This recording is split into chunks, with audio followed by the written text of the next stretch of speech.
جروجا کو باجاری عفرینه جا آلیه دولتا ترک آداگر کرو چتین و هاتیه داگر کرن روزانه جن راستی قتل کرن رواندن دستریجی تجاوز و زواجات تمن بچوکته. هری داوی جی رخصتنا مافین مروفان عفرین سوریه راگهاند کو چتین دولتا ترک آداگر کر لکانتونا عفرینا داگر کری جزای دارو کرنه لدو جنین کرد برینا. درباره مجاره ده اندامین کنگراستار ین عفرینه برتک نشانی سوجن دولتا ترک آلدجی جناندان.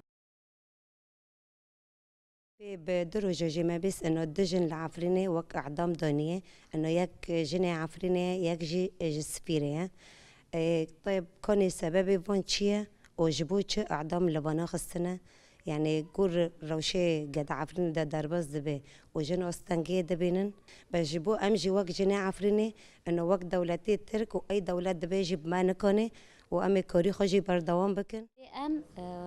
دولتكي حقوق انسان دا پاریزن ما في انسان دا پاریزن بس بالي خو بديه د بريوريت خدا دار وکرنه انسان يعني اذا به هفتش بيلد كي جو همو ما في انسان بن بيد بي دا عفريني دو همي ما فتن بن بيكرن بتايبات جيد عالي جندا يعني ام واتشنا شرمزار دي كان ام لهمبري ام توريخ خود السنين ام واتشنا قبيل ناكن يعني دميج بريوري دار وكرنه بحقي انساناتي تي برن و دايباتشي جن ام واتشنا قبيل ناكن وك جن ام الهمبري توريخو نشان بدن.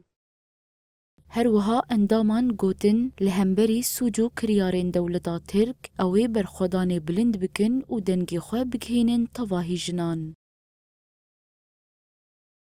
تشتكي بيس في فصيلة سريع جنو دكن يعني هو تشتو في جن كوثر وشمسة في تشتي تشيبية تقو جنك شوش بكي جرك حكمي عقد عدوم تنابي بس هو حكمي عدوم برشوش يعني عم شرمسا دكن جرك يعني حكمي عدوم سري جنو كوك تنابي لأنه جن تشتي أساس نوفي ملتي دوي